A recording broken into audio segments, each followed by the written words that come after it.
테슬라 주가 박살나니까 이제 전기차 시장 끝났다고들 하시죠. 근데 이상합니다. 같은 시장에서 어떤 회사는 오히려 사상 최대 실적을 찍고 있거든요. 이건 시장이 망한 게 아니라 돈의 주인이 바뀌고 있다는 소름 돋는 신호입니다. 테슬라는 가격을 깎아도 재고가 쌓여서 난리인데 리비안 같은 후발 주자들은 예상치를 훌쩍 넘겨버렸습니다. 똑같은 EV인데 왜 결과가 다를까요? 이제 전기차니까 일단 사고 보자는 시대는 끝났다는 겁니다. 시장이 식은 게 아니라 소비자들이 무섭게 편식을 시작했거든요. 지금 테슬라는 딜레마에 빠졌습니다. 차를 팔아 돈을 벌어야 하는데 자꾸 우리는 AI 기업이라고만 하죠. 반면 잘 나가는 기업들은 다음 히트 모델과 확실한 마진으로 증명하고 있습니다. 이제 투자할 때 판매량만 보면 망합니다. 진짜 보셔야 할 건 재고 속도와 마진율 딱 두 가지예요. 결국 EV 시장은 선별 투자 시장이 됐습니다. 아무나 돈 버는 시대는 끝났고 진짜 옥석만 살아남는 게임이 시작된 거죠. 여러분은 테슬라의 반격을 믿으시나요? 아니면 새로운 강자의 등장을 보시나요?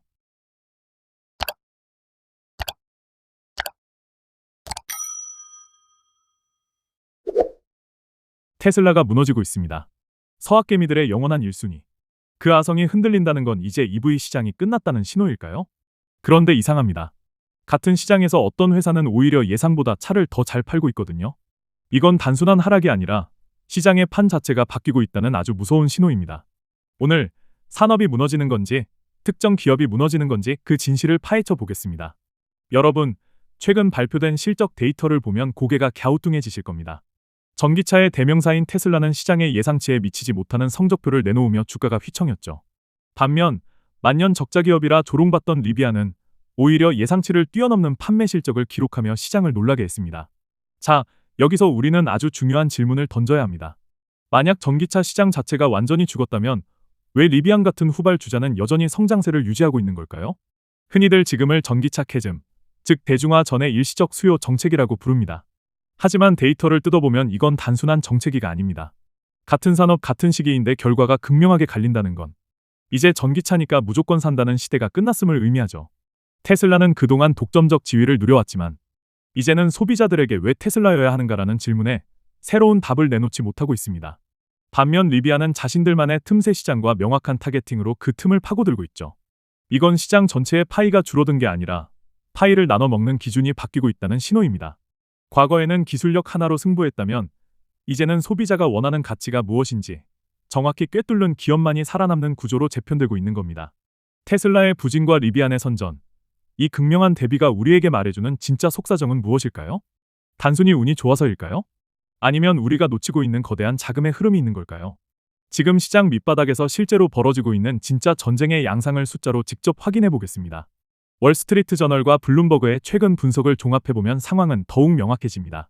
테슬라의 가장 큰 문제는 단순히 못 판 게 아니라 기대치라는 허들을 넘지 못했다는 점입니다. 심지어 시장이 기대치를 한껏 낮춰줬음에도 그 문턱에 걸려 넘어졌죠. 창고에 쌓이는 재고는 늘어나고 있고 이를 처리하기 위해 가격을 깎다 보니 수익성은 깎여나가는 악순환에 빠졌습니다. 반면 리비안은 달랐습니다. 그들은 시장의 기대치를 가볍게 상회했고 앞으로의 생산 가이던스 역시 자신 있게 유지했습니다. 여기서 핵심은 실망의 무게입니다. 테슬라는 이제 단순한 자동차 제조사를 넘어 AI와 로보틱스 기업으로의 전환을 꾀하고 있죠. 하지만 시장은 냉정합니다. 미래는 알겠는데 당장 오늘 차는 얼마나 남기고 팔았어? 라고 묻고 있는 겁니다.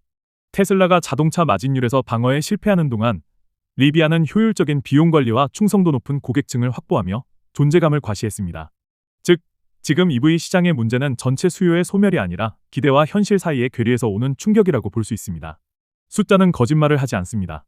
테슬라의 재고 그래프가 우상향하고 리비안의 인도량이 유지된다는 건 돈의 흐름이 이동하고 있다는 증거입니다.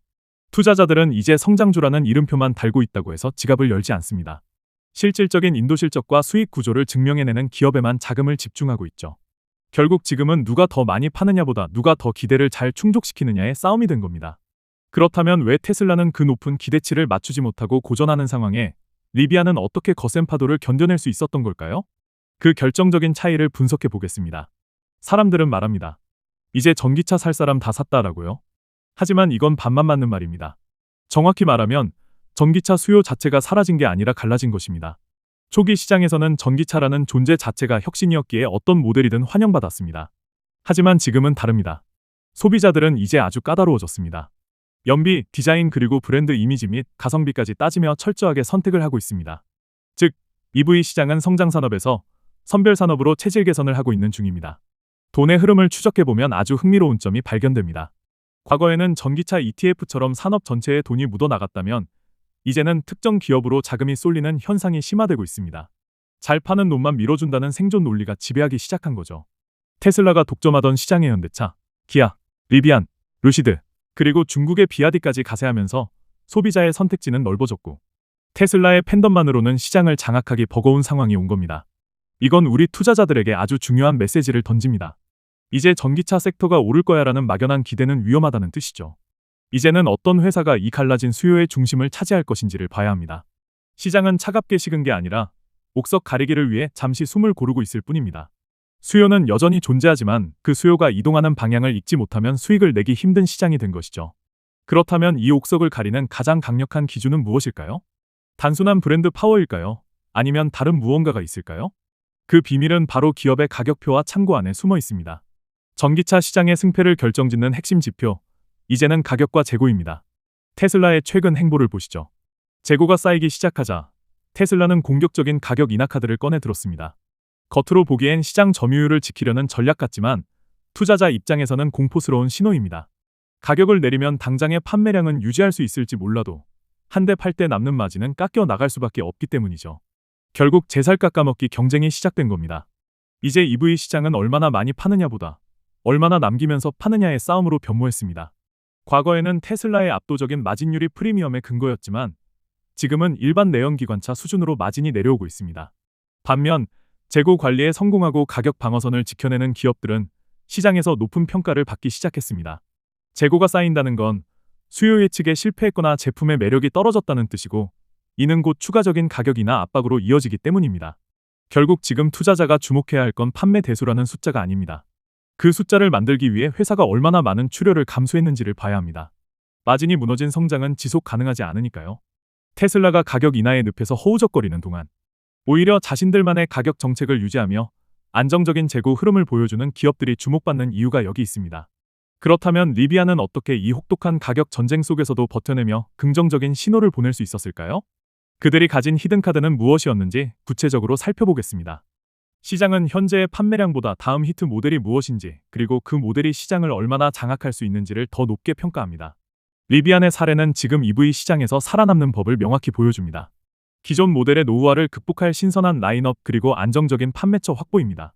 테슬라의 모델 3와 모델 Y가 출시된 지 오랜 시간이 흐르며 신선함이 떨어졌을 때 리비안은 오프로드 감성과 프리미엄 픽업이라는 확실한 정체성으로 승부했습니다.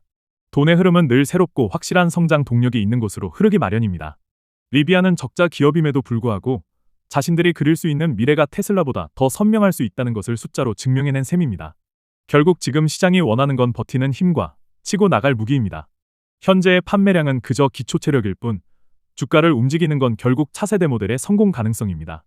리비안은 이 지점을 정확히 공략했고 투자자들은 그 가능성에 베팅하기 시작했습니다. 자, 그렇다면 여기서 궁금증이 생깁니다. 전기차의 왕좌를 지키던 테슬라는 왜 이런 흐름을 놓치고 있는 걸까요? 아니, 어쩌면 테슬라는 우리가 생각하는 것보다 훨씬 더 복잡하고 위험한 게임을 동시에 진행하고 있는지도 모릅니다. 테슬라의 진짜 속내를 파헤쳐보죠. 테슬라를 바라보는 시각은 이제 두 갈래로 완전히 나뉩니다. 자동차 회사로 보느냐, 아니면 AI 회사로 보느냐의 차이죠. 현재 테슬라의 실적은 90% 이상 자동차 판매에서 나옵니다. 하지만 시장에서 인정받는 테슬라의 높은 밸류에이션, 즉 시가총액은 AI와 자율주행, 로봇이라는 미래 스토리에서 나옵니다. 문제는 여기서 발생합니다. 현실의 돈줄인 자동차 사업이 흔들리기 시작하자 미래의 스토리까지 의심받기 시작한 겁니다. 테슬라는 지금 이 두 개의 게임을 동시에 성공시켜야 하는 절체절명의 위기에 놓여 있습니다. 실적이 약해질수록 테슬라는 계속 AI 스토리를 강조합니다. 우리는 단순한 자동차 회사가 아니다라고 외치죠. 하지만 투자자들은 냉정합니다. AI도 좋은데 일단 차부터 제대로 팔아서 AI 연구할 돈 벌어와라고 말하는 형국입니다. 스토리는 미래에 있지만 돈은 아직 차에서 나옵니다. 차에서 나오는 수익이 줄어들면 미래 기술에 대한 투자 동력도 약해질 수밖에 없습니다. 테슬라가 가격을 계속 낮추면서까지 점유율을 지키려는 이유도 결국 자율주행 데이터를 쌓기 위한 바퀴 달린 컴퓨터를 한 대라도 더 깔기 위해서입니다. 하지만 이 전략은 양날의 검입니다. 마진율이 너무 떨어지면 기업의 펀더멘탈 자체가 흔들릴 수 있기 때문이죠. 테슬라는 지금 자동차 시장의 치열한 경쟁과 AI 기업으로의 탈바꿈이라는 두 마리 토끼를 잡아야 하는 가시밭길을 걷고 있습니다. 반면 리비안 같은 경쟁자들은 오직 좋은 차를 만들어 파는 것에만 집중하며 테슬라의 시장을 잠식하고 있죠. 이 위태로운 불균형 속에서 우리는 테슬라의 미래를 어떻게 점쳐야 할까요? 과연 테슬라는 이 위기를 기회로 바꿀 수 있을까요? 아니면 왕좌를 내어주게 될까요? 이제 결론을 내릴 시간입니다. 이제 전기차 시장은 끝난 게 아니라 아무나 돈을 벌 수 없는 시장으로 진입했습니다. 산업의 성숙도가 높아지면서 옥석 가리기가 본격화된 것이죠. 앞으로의 시장은 다음 세 가지 시나리오로 흘러갈 가능성이 높습니다. 첫째, 테슬라가 저가형 모델인 모델2를 성공적으로 출시하고 FSD 수익화에 성공하며 다시 압도적 1위로 치고 나가는 시나리오. 둘째, 리비안처럼 확실한 팬덤과 차세대 라인업을 갖춘 신흥 강자들이 테슬라의 점유율을 뺏어오며 다극화 체제로 가는 시나리오. 마지막으로 가격 경쟁이 너무 심해져 모두의 마진이 박살나는 공멸의 시나리오입니다. 우리 같은 투자자들은 이제 EV 전체에 투자하는 우를 범해서는 안 됩니다. 철저하게 종목별로 접근해야만 합니다. 우선 재고가 늘어나는 속도가 판매 속도보다 빠르진 않은가? 그리고 가격을 내리지 않고도 판매량을 유지하고 있는가? 마지막으로 미래를 책임질 신차 출시 일정이 명확한가? 이 세 가지를 반드시 꼭 체크해야 합니다. 실적 발표를 볼 때도 이제는 판매 대수라는 껍데기보다는 영업 마진과 평균 판매 가격이라는 알맹이에 집중해야 합니다. 많이 파는 것보다 비싸게 잘 남기고 파는 회사가 결국 최후의 승자가 될 것입니다. 주목해야 할 핵심 지표는 명확합니다. 테슬라의 자동차 부문 마진율 회복 여부, 리비안 R2의 예약 판매 추이, 그리고 전 세계 전기차 평균 판매 가격의 추이입니다. 이 지표들이 우상향하는 기업에 여러분의 소중한 자산을 실어야 합니다. 전기차 시대는 거스를 수 없는 흐름입니다. 다만 그 흐름 속에서 누가 진짜 돈을 벌어다 줄지 선별하는 해안이 그 어느 때보다 필요한 시점입니다. 오늘 영상이 여러분의 혼란스러운 투자 판단의 명확한 기준이 되었기를 바라합니다. 마지막으로 여러분께 묻고 싶습니다. 여러분은 지금의 이 진통이 전기차 시장의 종말이라고 생각하시나요? 아니면 진짜 실력 있는 기업들만 살아남는 위대한 시작이라고 보시나요? 오늘 영상 내용은 여기까지입니다. 재밌게 보셨다면 구독과 좋아요, 알림 설정까지 부탁드립니다. 유수원샷은 여러분의 작은 의견 하나하나가 모여 더 큰 통찰이 됩니다. 댓글창에 여러분의 생각을 남겨주세요. 그럼 다음 영상에서는 더 가치 있는 영상으로 돌아오겠습니다. 시청해주셔서 감사합니다.